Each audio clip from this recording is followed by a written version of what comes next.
Welcome to the Standard Bank CIB Why She Leads podcast. My name is Judy Dlamini, and I will be your host. Standard Bank CIB in this series showcases powerhouse deal makers who just happen to be women. It's women that can stand their own anywhere in the world, but choose to be at Standard Bank. It's women who are inspired to inspire. And today I have the pleasure of chatting to the head of strategy enablement in the global markets, Bulelwa Tetyana-Madonsela. Welcome, Bulelwa. Thank you. It's such an honor to have you today. It is an honor to meet you and to have this conversation. Oh, great. Two barrel. Do you always use two barrel? So the Tetyana surname I use here within the walls of Standard Bank. Yeah.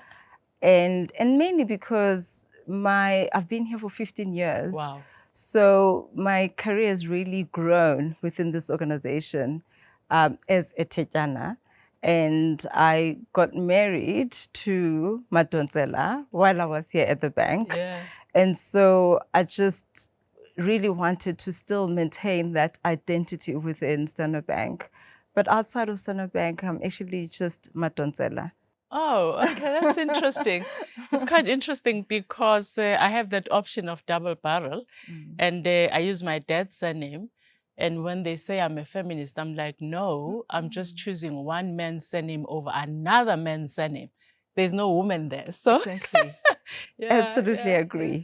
And married with 3 kids? Yes. Oh, and how is that? The juggling?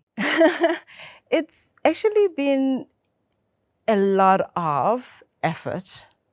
It's been a lot of effort. We are a blended family because you probably could tell because I got married while I was here, yet I was here for 15 years. Eldest is 19. Yeah. So the 19-year-old is from my husband's first marriage, and the 12-year-old is from my husband's first marriage. And so I had one child from my first marriage as well. Yeah. So having a blended family has been one hell of work. And then being a career woman. And but for me, family is so important, and it's the one thing that actually grounds me. Yeah. I am very deliberate in all the different personas that I actually encompass. Yeah. So I'm a person that likes to be present whenever I'm in a particular persona. So at home, I am wife, I am mom, full on. Yeah. But at work, I am a colleague. And I've just been privileged to be able to have the right support system that when I'm at work, I don't get distracted with mommy issues. Yeah. Oh, that's amazing. Hats off to you. That's a lot of juggling. It's not just your mainstream juggling. If you didn't become a banker, I know your background is accounting. I know quite a few accountants that I'm related to. What would you be? Because the choice is so wide. If I wasn't a banker, wasn't an accountant, I would be the performing arts. Oh, are you kidding me? Not at all. Okay, that's your second career then. I don't know. I think right now, well, in fact, since I was young, I do it rather for recreational purposes rather than, some form of income for me. I find it really gives me energy. I love singing. I love drama. I'm also good at art. So so that's what I would have pursued. Wow. But I mean, I'm sure back then, our parents were not so supportive of those type of careers. So I had to choose a career that made sense and I happened to also be good in accounting. Well, I'm foretelling that you will have it as a second career post-retirement because people don't retire now. Yeah. Yeah. People don't retire. However, interestingly for me, my real passion though is people. Yeah. Even though I love performing arts, people are my true passion. And that is likely my second career, people. Okay. Oh, I love that. And global markets means there's a bit of traveling. Mm-hmm. If you had to choose another country to be in and live there, what country would that be and why? I'll probably choose two. Oh, okay. And I'm assuming you're referring to Africa rather than outside of Africa? It's up to you. I'm quite lenient. Okay, then if it was Africa, I would choose Kenya Oh, wow. in Nairobi. And if it was outside of Africa, it would most likely be England. Okay. And why? Kenya, I feel like Kenya is very similar to South Africa. The people are also very similar to South Africa. So when I engage with the people, within the bank that are from Kenya, very, very similar. So I think the adjusting will be easy, number one. Yeah. Number two, I just also love the East African culture. I think it's so rich, and there's so much that is in common with the Southern African culture, actually, with East Africans. But the mere fact that I am Nguni, I do believe that we were all once Bantu, which are from East Africa. So that's what attracts me to Kenya. That's interesting. Yeah. And then England, I love the corporate vibe in London. I really do. I find it's not as brutal as America is, because America can be very abrasive, but England is really, it's corporate, it's cutthroat, but there's some sensibility with it rather than the US, yeah. Oh, that's interesting. Okay. Yeah. You've been here for 15 years. Let's walk down memory lane. You came in here, was it the first job or you? Oh, wow. No, it was not. Oh, okay. It was not. Yeah. So I was trained at Deloitte as an accountant, and then I decided to stay on after my articles as an audit manager. So that was my first real job as an audit manager at Deloitte. And I worked in the Durban office for a year, and then I moved to the Joburg office, still with the assurance division. Yeah. And then I think that was also for another year or so.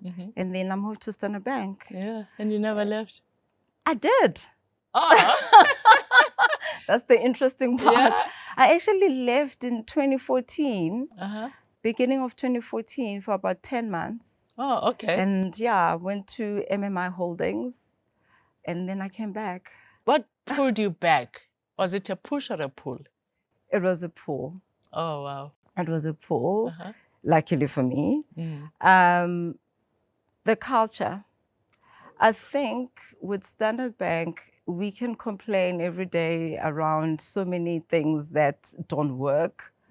But I think the reason why a lot of us stay for so long, it's the culture.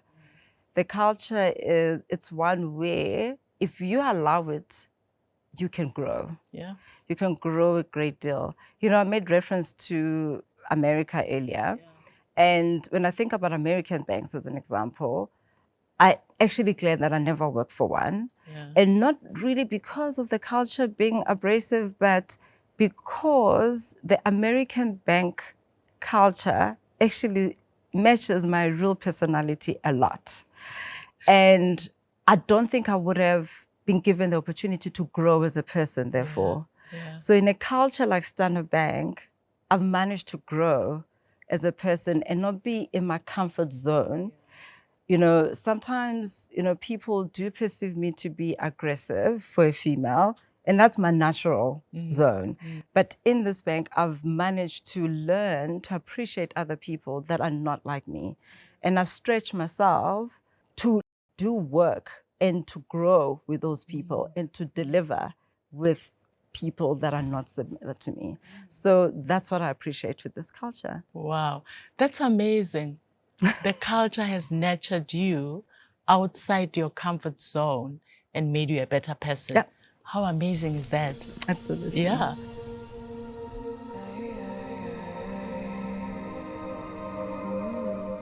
You would have been mentored. Yes.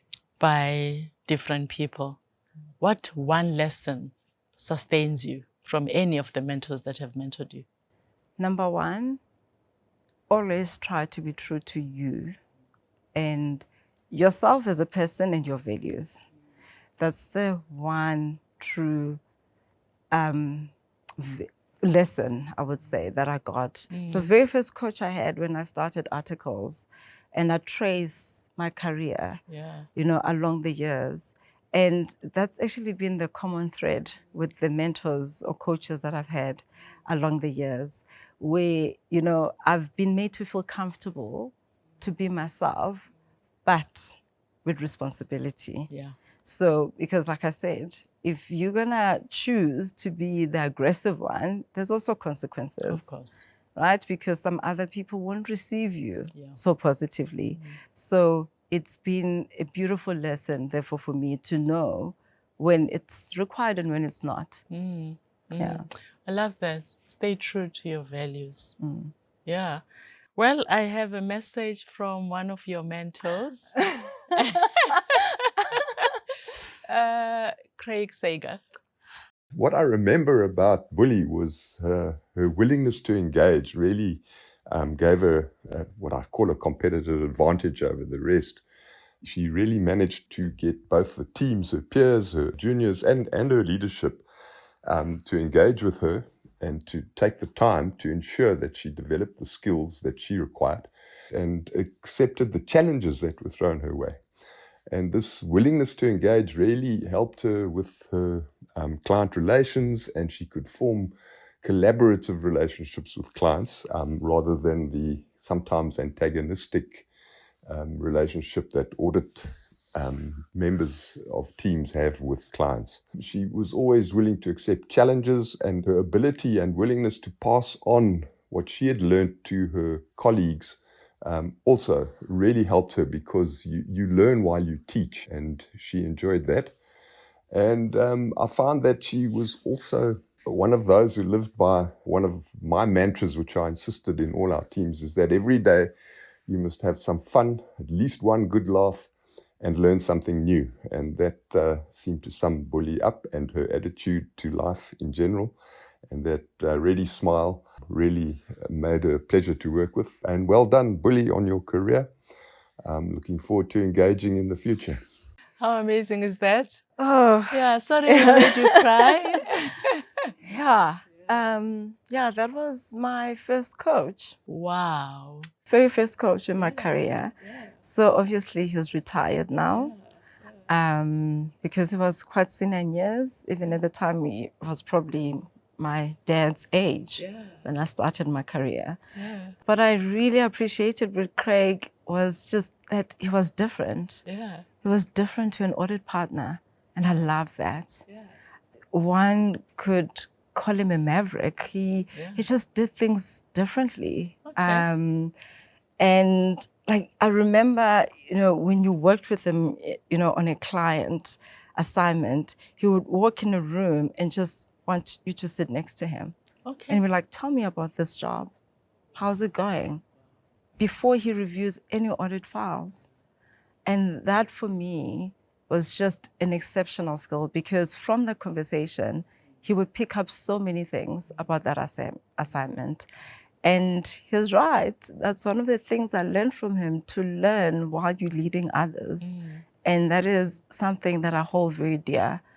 I strongly believe that people that are below you can be smarter than you, and that's okay, because they actually make you shine, and you also learn through them. That's amazing. He practiced Ubuntu. He was humane. He saw the human being in you. And how amazing is that? Yeah. What, in your view, we have gender inequality, as you know. What, in your view, would actually help us to change the status quo and have more women in leadership positions? As women leaders and men leaders, what, in your view, can be done? Yeah. So I'll start with male leaders. Yeah. I think it's very important for males to be supportive of females in the corporate environment. because whether we like it or not, it's still very much a man's world in corporate.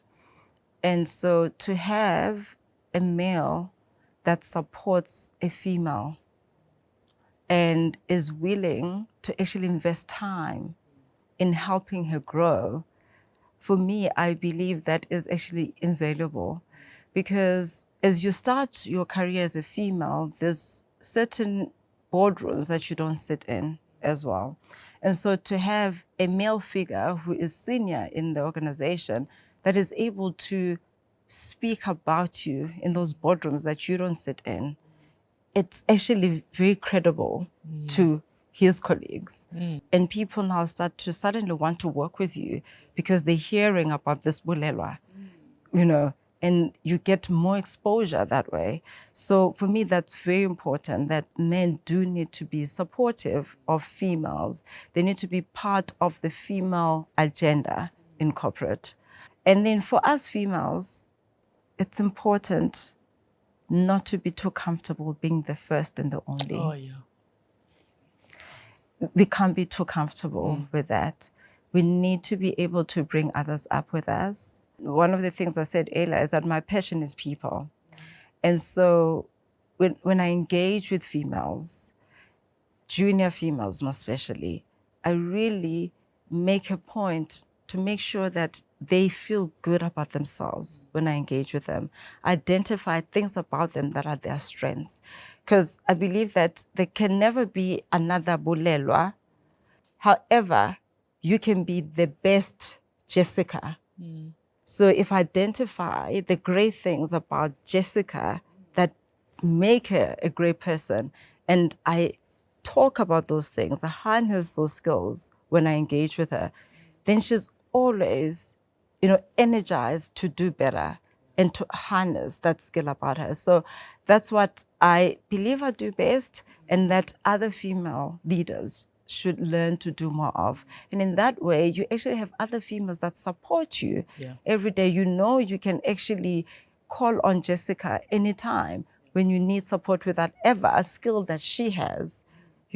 So in that way, she's brought along as well in that journey, and she grows as well. That's amazing. Yeah. We do know that you have mentees because one of them has sent something for you. Let's hear from Umpemet Sitsoho. I started working closely with Bulelwa when she was the CFO for global markets, and I had joined the Africa regions team. And she has been such a huge pillar of support for me. If there's one person who I can honestly say they show up for me, it would be Bulelwa. During the most critical points in my career, she's helped me work through a lot of noise, given me perspective, and contributed so much to the person I have grown into. She's helped me focus on what is important and given me so many pearls of wisdom. I appreciate the time she has invested in me. She has celebrated my successes with me and supported me during my biggest challenges, be it personal or work-wise. I honestly see her as my work big sister, a role model, and a phenomenal leader. Thank you for everything that you've done, Bulelwa. Wow. I feel like clapping. Well done. Well Thank done. you. What would you say to your 20-year-old, knowing what you know now? Sure. Knowing what I know now, what I would say to my 20-year-old is, it is okay not to be a fighter for everyone. It's okay to know that sometimes the battle is not yours to fight. And live with that. Yeah. And be content. Yes. Yeah. How do you unwind? Sure. A lot of things. Sure. Wow. A part of me is a creative, right? So I read, I sing. I can't wait to hear you sing. I do Pilates. I've just picked up golf as well. And I spend time with my kids and my husband. We're a family that really loves laughing. So we laugh a lot about the silliest of things. You know, it could be a child saying a word incorrectly, you know. My daughter could be saying Olona, and we laugh about that because that's one of her friends' names, you know. And so that's what we do as a family. We laugh a lot, and we don't have to be out there doing a particular activity. We make fun in our space as well. That's amazing. Do you have a bucket list?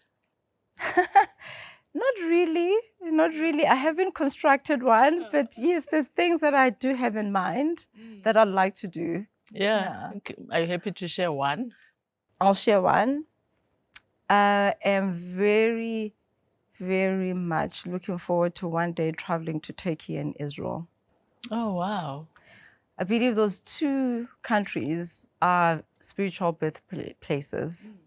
And for me, going there and just tracking some of the apostles that we've learnt about, saints that we've learnt about in the Bible, would be just those goosebump moments. So I'd really love to do that one day. Yeah. Yeah, I pray that you tick that bucket list soon. But well done. Thank you. You've done well, lifting as you rise, and you show what's possible to a 20-year-old Mtata, a 10-year-old, you know, and I wish you everything of the best. It was an honor to meet you and have a chat with you. Thank you, Bulelwa. Thank you. I feel honored to be in your presence, to be honest. And thank you for making it so easy. Thank you. And your humility. Really appreciate it. Thanks, Bulelwa.